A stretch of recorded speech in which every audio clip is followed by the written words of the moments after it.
weddings aren't perfect, things go wrong, but our couples don't feel it.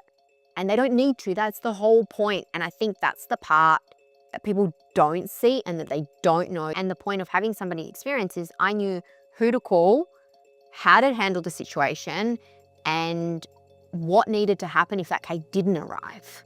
I got on the phone and said, hi, where are you at? Because we always check in with vendors if they're running late. Oh, sorry, blah, blah, blah. This happened. I won't go into that. And I said, okay, no problem. But unfortunately, I still need a cake delivered. Like, I understand on a personal level, but on a business level, I need a cake for a client. And so, they weren't sure they were able to deliver that. And I said, okay, no problem.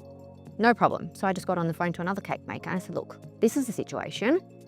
Do you have a dummy cake that you can just quickly do up and be here in half an hour to an hour?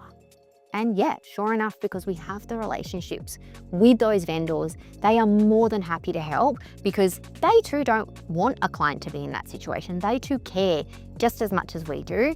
And it's always a team effort.